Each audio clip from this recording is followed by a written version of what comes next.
नमस्कार साथियों, कैसे हैं आप। आशा करता हूँ ठीक होंगे। स्वागत है आपका अपने परिवार प्रकाश क्लासेस में।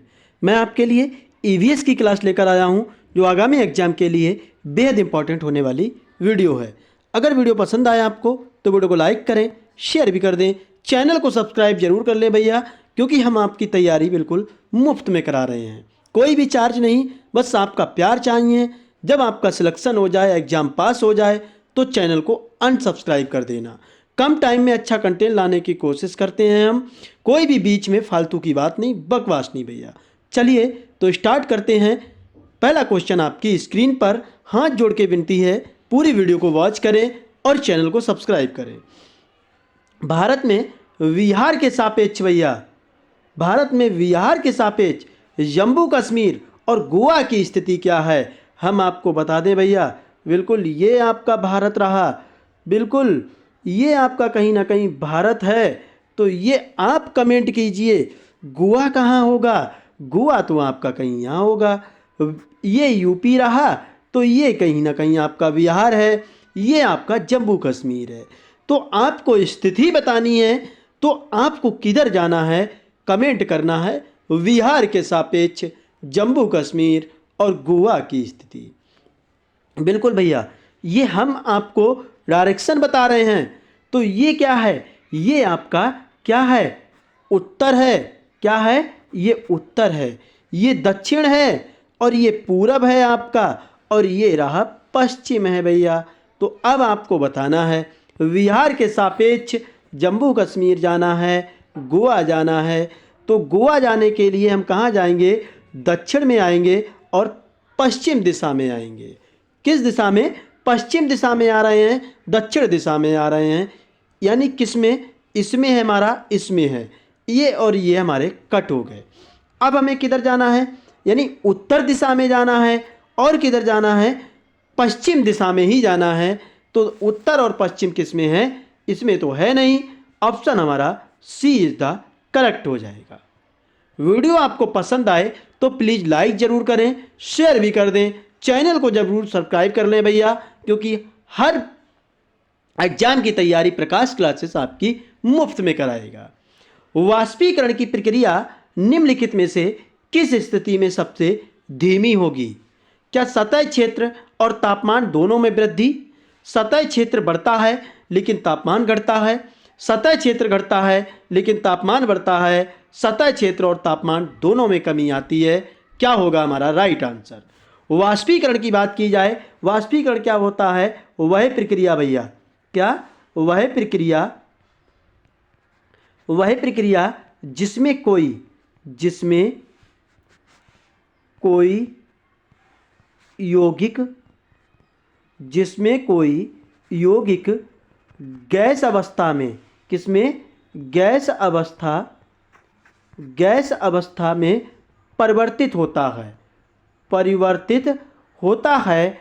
तो वो क्रिया आपकी क्या कहलाती है, वो क्रिया आपकी वाष्पीकरण कहलाती है। तो ये वाष्पीकरण की जो प्रक्रिया होती है वो सतह क्षेत्र और किस पर, सतह क्षेत्र भैया और तापमान पर डिपेंड करता है। तो ये हमारा सतह क्षेत्र और तापमान दोनों में कमी आती है, ये आप ध्यान रखेंगे। ठीक है, वीडियो आपको पसंद आए तो प्लीज़ हाथ जोड़ के विनती है आप लाइक करें और शेयर भी कर दें ज़्यादा से ज़्यादा। अगला क्वेश्चन, स्थानों, दूरियों और दिशाओं के सापेक्ष स्थिति को समझने की क्षमता क्या कहलाती है। ऐसे क्वेश्चंस लिए हैं मैंने जो प्रीवियस ईयर में कहीं ना कहीं आपके एग्जाम में पूछे गए हैं। आप पूरी वीडियो को वॉच करें, सब्सक्राइब जरूर कर लें चैनल को। क्या दिशात्मक कौशल, जो दिशा का ज्ञान रखता है वो हमारा दिशात्मक कौशल के अंतर्गत आता है। क्या चित्रण कौशल होगा, स्थिति कौशल होगा। क्या स्थिति के बारे में जो हमें बता दे कि कौन सी स्थिति क्या है, तो वो इसके अंतर्गत आएगा। क्या ग्राफिकल स्थिति के अंतर्गत आएगा, कमेंट। बिल्कुल, जो स्थानों, दूरी और दिशाओं के सापेक्ष स्थिति को समझता है वो आपका मानचित्र देखकर समझता है, यानी चित्र कौशल की राइट आंसर हो जाएगा। बिल्कुल, वीडियो आपको पसंद आए तो प्लीज़ लाइक जरूर करें। किस राष्ट्रीय पाठ्य चर्चा फ्रेमवर्क यानी एनसीएफ ने प्राथमिक स्तर पर एक एकीकृत पाठ्य चर्चा क्षेत्र के रूप में पढ़ाए जाने के लिए पर्यावरण अध्ययन की सिफारिश की है भैया। कौन? राष्ट्रीय पाठ्य चर्चा फ्रेमवर्क जो एनसीएफ है, प्राथमिक स्तर पर पाठ्य चर्चा क्षेत्र के रूप में पढ़ाए जाने के लिए पर्यावरण के अध्ययन की सिफारिश कौन करता है, वो आपको कमेंट करना है। एनसीएफ 2005 क्या कहता है? ये बिना बोझ के शिक्षा कहता है, बिना बोझ के शिक्षा भैया। क्या? बिना बोझ के शिक्षा, बिना बोझ के शिक्षा। ठीक है साथियों, बिल्कुल। और एनसीएफ 1988 क्या कहता है कि सभी विषयों की सूची में खेल शब्द को हटाता है, सभी विषयों की सूची में खेल शब्द को हटाता है, ये आप ध्यान रखना। ठीक है साथियों, बिल्कुल। और एनसीएफ 2000 क्या कहता है? एकीकृत पाठ्यक्रम, यानी एकीकृत का मतलब क्या होता है कि सामाजिक विज्ञान, विज्ञान में, गणित में ईवीएस पढ़ाया जाए।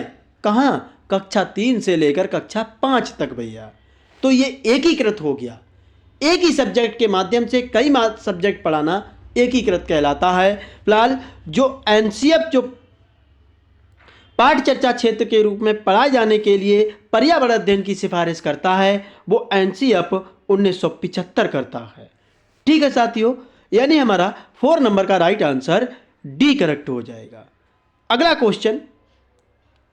क्वेश्चन आपकी स्क्रीन पर, भारत में किस क्षेत्र में स्थानांतरित करने का रिवाज है? स्थानांतरित खेती की बात की जा रही है। स्थानांतरित खेती क्या होती है? आपने एक जगह पर भैया खेती की और खेती करने के बाद आपको उसमें से अनाज निकाला, जो भी आपने किया वो आपने फसल ले ली, उसके बाद कुछ टाइम के लिए वो खेती आपने छोड़ दी भैया। इसी को झूम खेती भी कहते हैं, ये भी आप ध्यान रखना। कुछ समय के लिए छोड़ दिया, फिर भैया हमने दूसरी जगह पे खेती कर ली, तो इसे स्थानांतरित खेती या फिर झूम खेती के नाम से जानते हैं। ये कहाँ होती है? तो ये आपको बता दूं भैया, असम में। कहाँ? असम में, मणिपुर। कहाँ भैया? मणिपुर, मणिपुर ये ध्यान रखना।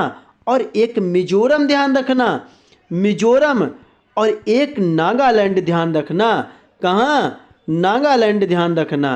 बिल्कुल भैया, मेरे से माँ बन जा रहा है, नागालैंड ध्यान रखना। ठीक है, बिल्कुल, यहाँ झूम खेती की जाती है। फिलहाल तो ये किस दिशा में? उत्तर पूर्वी क्षेत्र में, दक्षिणी क्षेत्र में, उत्तर पश्चिमी क्षेत्र में या दक्षिण पूर्वी क्षेत्र में। 5 नंबर का राइट आंसर क्या होगा?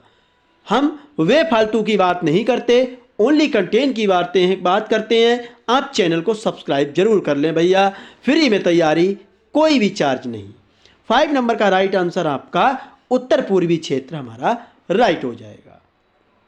बिल्कुल। अगला क्वेश्चन, नदी बांधों से उत्पन्न जल विद्युत के लिए निम्नलिखित में से कौन सा कथन सत्य नहीं है? बांध टिकाऊ विकास को प्रभावित करते हैं, ये पानी या हवा को प्रदूषित नहीं करते। बिल्कुल हमारा राइट है भैया, ये हमारा ऑप्शन ये नहीं हो सकता, हमने निगेटिव पूछा गया है। जल विद्युत सुविधाओं से बड़े पर्यावरणीय प्रभाव हो सकते हैं, ये भी होता है भैया। बांध स्वदेशी लोगों को अपनी नदी की जीवन रेखाओं से अलग करते हैं, ये भी हमारा राइट है, लेकिन विकास को कोई प्रभावित नहीं करते बांध। हमारा हमसे नहीं पूछा गया, हमारा ऑप्शन ए करेक्ट हो जाएगा। ठीक है साथियों, इतने सारे लोग इस वीडियो को वॉच कर रहे हैं, किसी ने भी लाइक नहीं किया भैया। क्या वीडियो पसंद नहीं आ रही है? कोई भी कमी है तो कमेंट जरूर करें। निम्नलिखित में से कौन सी ग्रीन हाउस गैस है? कार्बन डाइऑक्साइड, मीथेन, जल वाष्प या उपयुक्त सभी? सबसे ज्यादा मात्रा में पाई जाती है भैया तो आपकी जल वाष्प पाई जाती है, लेकिन ये सभी जो हैं वो आपकी ग्रीन हाउस गैसें हैं। ठीक है, बिल्कुल भैया। अगला क्वेश्चन, भारत में ठंडे रेगिस्तान मानसून से प्रभावित क्यों नहीं होते? ठंडे रेगिस्तान में गर्मियां और बेहद ठंडी सर्दियां होती हैं, या ठंडे रेगिस्तान हिमालय की वृष्टि छाया में होते हैं, या ठंडे रेगिस्तान में हवा बहुत पतली होती है या ठंडे रेगिस्तान बहुत ऊंचाई पर होते हैं? कमेंट। बिल्कुल, भारत में ठंडे रेगिस्तान मानसून से प्रभावित नहीं होते, तो उन्हें ठंडे रेगिस्तानी हिमालय की वृष्टि छाया कहते हैं भैया। वृष्टि छाया किसे कहते हैं? तो वह क्षेत्र जहां वर्षा नहीं होती उसे हम क्या कहते हैं? जहां वर्षा नहीं होती भैया, वर्षा नहीं होती, उसे हम कहते हैं क्या? हिमालय की वृष्टि छाया। ठीक है, 8 नंबर का राइट आंसर हमारा वी करेक्ट हो जाएगा। अगला क्वेश्चन, ताजमहल के पीले होने के लिए निम्नलिखित में से कौन सा जिम्मेदार है? Nitrogen oxide, sulphur dioxide, sulphur या क्लोरीन? आपसे एक क्वेश्चन जरूर पूछा जाता है, अम्ल वर्षा के लिए कौन सी गैस जिम्मेदार होती है? तो SO2 जिम्मेदार होती है। ये भी आप ध्यान रखना, सल्फर डाइऑक्साइड। ताजमहल पीले होने के कारण जो है, आप देखेंगे ध्यान से तो पीला होता चला जा रहा है प्रदूषण की वजह से, लेकिन कौन सा प्रदूषण? तो वो आपका सल्फर डाइऑक्साइड गैस के कारण। ठीक है, बिल्कुल। अगला क्वेश्चन, गोलकोंडा किला किसने बनवाया? चोल राजवंश ने, चालुक्य राजवंश ने, काकतीय राजवंश ने या पल्लव राजवंश ने? तो ये काकतीय राजवंश ने आपका गोलकोंडा किला बनवाया था। ये आपका तेलंगाना में पाया जाता है, तेलंगाना के हैदराबाद में। ठीक है, हैदराबाद में पाया जाता है, ये भी आप ध्यान रखना। ठीक है, वीडियो आपको पसंद आए तो प्लीज़ एक लाइक ज़रूर बनता है, शेयर भी कर देना, चैनल को भी सब्सक्राइब कर लेना। निम्नलिखित में से कौन सी अदिश राशि है? अदिश राशि किसे कहते हैं? बताइए भैया। आ माने नहीं, दिस माने दिशा। ऐसी राशियां लिखो आप, ऐसी राशियां जिनमें परिमाण होता है लेकिन दिशा नहीं होती, उन्हें हम अदिश राशियां कहते हैं भैया। ठीक है, बिल्कुल। तो आपसे पूछा गया है क्या अदिश राशि और सदिश राशियां क्या होती हैं? वे राशियां जिनमें दिशा होती है तो उन्हें हम क्या कहते हैं? सदिश राशियां कहते हैं। गुरुत्वाकर्षण आपका लगेगा तो कहीं ना कहीं आपका दिशा जरूर होगी भैया। संवेग लगेगा तब भी दिशा होगी, भार लगाओगे तब भी कहीं ना कहीं दिशा में लगाओगे, लेकिन द्रव्यमान में कोई दिशा नहीं होती है। तौलते हैं द्रव्यमान को भैया, तो हमारा ये अदिश राशि हो गई। ठीक है, बिल्कुल। अगला क्वेश्चन, एक ऐसी वस्तु जिसमें कोई प्रकाश किरण गुजर नहीं सकती कहलाती है? अपारदर्शी, पारभासी, पारदर्शी या उत्तल लेंस? तो ये अपारदर्शी कहलाती है, जिससे कोई भी प्रकाश किरण नहीं गुजर सकती। अगला क्वेश्चन, पृथ्वी की सतह पर किसी वस्तु का भार क्या होगा जिसका द्रव्यमान चंद्रमा की सतह पर 10 किलोग्राम भार होता है? आपको कमेंट करना है। फिलहाल हम इसका आंसर आपको बता रहे हैं, 60 न्यूटन होगा। बिल्कुल। क्या होता है? तो भैया 1/6 होता है, लेकिन 6 कहाँ चला जाएगा? ऊपर चला जाएगा, क्योंकि हमसे चंद्रमा की सतह पर 10 किलोग्राम है, तो पृथ्वी पर क्या होगा? चंद्रमा पे तो ये होता है चंद्रमा पर, लेकिन पृथ्वी पर 6 गुना हो जाएगा, तो 6 × 10 क्या हो जाएगा? 60 न्यूटन हो जाएगा। ठीक है साथियों, अगला क्वेश्चन, एक विलय का विघटन दर डैश डैश पर निर्भर करता है? क्या दाब, तापमान, सतह क्षेत्र या भार? तो 14 नंबर का राइट आंसर आपका सतह क्षेत्र पर विलय का विघटन करता है, डिपेंडेंट भैया। अगला क्वेश्चन, सुषमा चाहती है कि उसके छात्रों को पेड़ों के संरक्षण के लिए संवेदनशील बनाया जाए। निम्नलिखित में से कौन सा ऐसा करने की सबसे उपयुक्त रणनीति है? कक्षा में बहस आयोजित करना, समूह चर्चा या पोस्टर बनाना, या बच्चों को एक पौधे को अपनाने और पोषित करने में मदद करना? बिल्कुल, संवेदनशील बनाना है। बिल्कुल भैया, तो ऐसा करेंगे हम, बच्चों को एक पौधे को अपनाने और पोषित करने में मदद करेंगे। वो उसके बारे में जानेगा, कैसे पौधा जनरेट होता है भैया, कैसे उगता है, उसके बारे में सब चीज़ जानेगा। बिल्कुल, अगला क्वेश्चन आपकी स्क्रीन पर।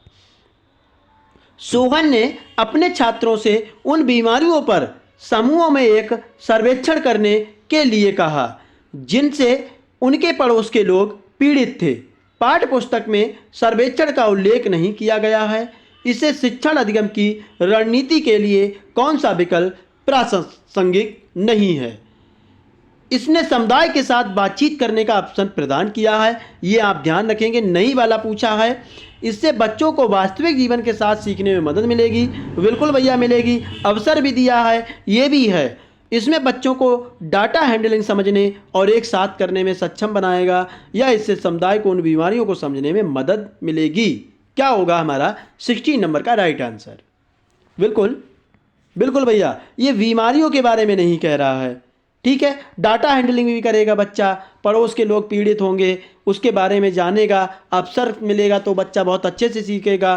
ठीक है साथियों, बिल्कुल। अगला क्वेश्चन थोड़ा बड़ा है, ध्यान से पढ़ेंगे, स्टार भी लगा ले लेंगे, इंपॉर्टेंट क्वेश्चन है। आपातकालीन परिस्थितियों के बारे में बात करने के लिए प्रिया ने बच्चों के अनुभव पूछे जब उन्हें कभी आपात स्थिति का सामना करना पड़ा। बच्चों ने आग, बिजली के झटके और सड़क दुर्घटनाओं के साथ अपने अनुभव सुनाए। उन्होंने प्रश्न पूछे, उनकी मौजूदा समझ का आकलन किया और समाचार पत्रों से सड़क सुरक्षा विज्ञापनों जैसे संसाधनों का उपयोग करके सुरक्षा पहलुओं पर चर्चा की और क्रमशः आग और बिजली के झटके पर सुरक्षा दिशा निर्देशों पर चर्चा की। एलपीजी और इलेक्ट्रिक बिल पर का इस्तेमाल किया। प्रिया द्वारा अपनाया गया सबसे उपयुक्त दृष्टिकोण कौन सा है? क्या संज्ञानात्मक दृष्टिकोण होगा, अनुभवात्मक अधिगम दृष्टिकोण होगा, अन्वेषण दृष्टिकोण होगा, या मानवतावादी दृष्टिकोण होगा?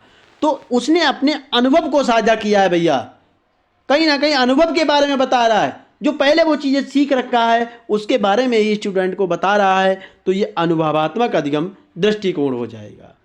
ठीक है, अगला क्वेश्चन।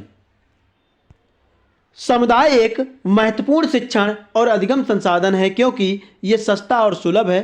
बुजुर्ग लोग बुद्धिमान हैं और उनके पास समय है। वह वास्तविक परिस्थिति में सीखने का अवसर प्रदान करता है। कोई भी समुदाय में उपलब्ध समस्त ज्ञान को बिना आलोचना के स्वीकार कर सकता है। 18 नंबर का राइट आंसर क्या होगा? यह वास्तविक परिस्थिति में सीखने का अवसर प्रदान करे। जहां अवसर की बात कर दी जाए तो वो हमारा पॉजिटिव आंसर होता है। ठीक है साथियों, अगला क्वेश्चन। ईवीएस शिक्षण अधिगम में कक्षा में प्राप्त अधिगम को विद्यालय के बाहर के जीवन से जोड़ने और समृद्ध करने का तात्पर्य क्या है? पाठ्य पुस्तकों से बाहर जाना, वैश्विक पर्यावरण मुद्दों और चिंताओं को पाठ्य पुस्तकों से लिंक करना, पूर्ण विद्यालय दृष्टिकोण, या पाठ चर्चा से बाहर जाना। 19 नंबर का राइट आंसर क्या होगा? बिल्कुल, क्या हो जाएगा? पाठ्य पुस्तकों से बाहर जाएंगे, बच्चों को टूर पे ले जाएंगे, चिड़ियाघर ले जाएंगे, कहीं ना कहीं घुमाने ले जाएंगे, तो बच्चा चीज़ों से अट्रैक्ट होगा और बहुत अच्छी तरह से सीखेगा भैया। ठीक है, अगला क्वेश्चन। कक्षा 3 के छात्रों को रोशनी ने सिखाया कि पिता, माँ और उसके बच्चे एकल परिवार का गठन करते हैं और यदि दादा दादी एवं अन्य रिश्तेदार साथ रहते हैं तो यह एक विस्तारित परिवार है। आप इस बारे में क्या सोचते हैं? परिवार की परिभाषा गलत है क्या? ये रोशनी अपने छात्रों के प्रति असंवेदनशील है, शिक्षण अधिगम दृष्टिकोण समावेशी नहीं है, या परिवार की अवधारणा को इसी तरह सिखाया जाना चाहिए? 20 नंबर का राइट आंसर क्या होगा? शिक्षण अधिगम दृष्टिकोण समावेशी नहीं है, ये आप ध्यान रखना। अगला क्वेश्चन।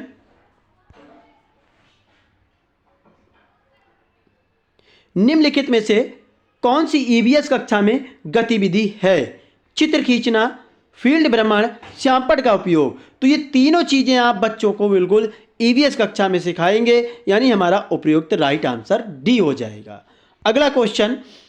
पर्यावरण अध्ययन पाठ्यक्रम बच्चों की समग्र शिक्षा का कारण बन सकता है यदि यह एकीकृत हो, समावेशी हो, विषयगत हो, उपयुक्त सभी हो। तो ये तीनों चीजें होनी चाहिए। हमारा राइट आंसर डी होगा। अगला क्वेश्चन। ईवीएस पाठ्य पुस्तक में सपेरों का एक अध्ययन है भैया, अध्याय है। इसका उद्देश्य बच्चों को जागरूक करना और संवेदनशील बनाना है कि ये एक अवैध कार्य है सपेरों के लिए, क्योंकि बच्चे उन दिनों अक्सर उन्हें नहीं देखते हैं। सपेरे को नुकसान नहीं पहुंचाएं और उन्हें अपनी आजीविका से वंचित करने से पहले विकल्पों को प्रदान करने की आवश्यकता है कि पशुपालन आजीविका का अच्छा स्रोत है। 23 का राइट आंसर क्या होगा? बिल्कुल, संवेदनशील बनाना है कि सपेरों को नुकसान नहीं पहुंचाएं और उन्हें अपनी आजीविका से वंचित करने से पहले विकल्पों को प्रदान करने की आवश्यकता है। विकल्पों को कोई अदर काम सौंपना, ठीक है साथियों, मदद करना। अगला क्वेश्चन, विद्यालय में मिड डे मील के समय के लिए कौन सा सबसे प्रासंगिक है? शिक्षण अधिगम के साथ उनका कोई लेना देना नहीं है क्या? ईवीएस शिक्षण अधिगम के लिए एक अच्छा शिक्षण अधिगम का अवसर है क्या? ये उन बच्चों के लिए है जो विद्यालय में खाली पेट आते हैं। ये शिक्षण अधिगम के बहुत ही मूल्यवान समय को बर्बाद करता है। तो ये बर्बाद भी नहीं करता है, खाली पेट भी नहीं आता कोई। अब दो ऑप्शंस हैं आपके पास। बिल्कुल भैया, कोई लेना देना क्यों नहीं होगा? ईवीएस शिक्षण अधिगम के लिए एक अच्छा शिक्षण अधिगम का अवसर होता है। बच्चा उन चीज़ों के बारे में जानता है जो मिड डे मील में दिया जा रहा है, जानने की कोशिश भी करता है। अगला क्वेश्चन, पर्यावरण अध्ययन के संदर्भ में बोझ के बिना कौन कहता है? एनसीएफ 2000 कौन 2005 कहता है। स्कूल बैग का कम वजन, ईवीएस पाठ्य पुस्तकों में अध्यायों की कम संख्या, अबोध का भार कम करने की जरूरत है या ईवीएस पाठ्यक्रम को आधा करने की जरूरत है? क्या होगा राइट आंसर? बिल्कुल, 25 का राइट आंसर हमारा अबोध का भार कम करने की, जो फालतू की चीजें हैं उसको कम करना है भैया। ठीक है, अगला क्वेश्चन, ईवीएस कक्षा में समूह में सीखने का क्या उद्देश्य है? लड़के और लड़कियां अलग अलग सीख सकते हैं। कम और उच्च प्रदर्शन करने वाले छात्रों को अलग करना और उपचारात्मक शिक्षण देना, या सहयोग के मूल्यों को लागू करने और एक साथ काम करने के लिए प्रत्येक बच्चे को सक्रिय रूप से भाग लेने और सीखने में सक्षम बनाना। तो यही हमारा राइट आंसर होगा। ठीक है साथियों, अगला क्वेश्चन, बाला क्या है? मस्तिष्क सहायता प्राप्त अधिगम असाइनमेंट, अधिगम सहायक के रूप में ब्रेल, अधिगम सहायक के रूप में बिल्डिंग, या ब्रेल सहायता प्राप्त अधिगम आकलन। आपसे वाला की फुल फॉर्म पूछी जाए तो क्या होती है? विल्डिंग एज लर्निंग एड, ये आप ध्यान रखना। ठीक है, तो इसका 27 का राइट आंसर जो होगा वो हिंदी में भैया अधिगम सहायक के रूप में बिल्डिंग है, यही बाला का रूप है। अगला क्वेश्चन, वैकल्पिक ढांचे का क्या अर्थ है? विभिन्न भौतिक घटनाओं का पाठ्य पुस्तक स्पष्टीकरण करना, विचार जो अवधारणाएं जो औपचारिक रूप से स्वीकृत स्पष्टीकरण से अलग है, वर्तमान में वैज्ञानिकों और सामाजिक वैज्ञानिकों द्वारा आयोजित विचार है, या सभी विचार जो दृढ़ता से बच्चों द्वारा अर्जित किए जाते हैं। 28 का राइट आंसर क्या होगा? 28 का राइट आंसर बिल्कुल भैया क्या हो जाएगा? विचार है। वैकल्पिक ढांचे क्या हैं? विचार हैं जो अवधारणाएं जो औपचारिक रूप से स्वीकृति और स्पष्टीकरण से अलग हैं। अगला सेकंड लास्ट क्वेश्चन इस वीडियो का, महिलाएं पुरुषों की तुलना में कमजोर हैं, ये एक क्या है भैया? मिथिक है क्या? वैज्ञानिक तथ्य है? तो ये आपका रूढ़िबद्ध धारणा होती है, ये आप ध्यान रखना। लास्ट क्वेश्चन इस वीडियो का, 15 ग्राम प्रति ml घनत्व और 3 मिली आयतन वाले किसी वस्तु का द्रव्यमान क्या होगा? तो घनत्व बराबर क्या होता है? घनत्व बराबर भैया क्या होता है? घनत्व बराबर क्या होता है? द्रव्यमान बटे आयतन। द्रव्यमान बटे आयतन। घनत्व आपका 15 है, द्रव्यमान मुझे निकालना है और आयतन कितना है? 3। तो मैं तिरछी गुणा कर दूंगा, 15 तियां 45 ग्राम हमारा राइट आंसर हो जाएगा। ठीक है साथियों, ये वीडियो आपको कैसी लगी एक बार प्लीज़ कमेंट जरूर करना। वीडियो आपको पसंद आई हो तो लाइक करें, चैनल को जरूर सब्सक्राइब कर लें। हर एग्जाम की तैयारी मुफ्त में भैया। जय हिंद साथियों।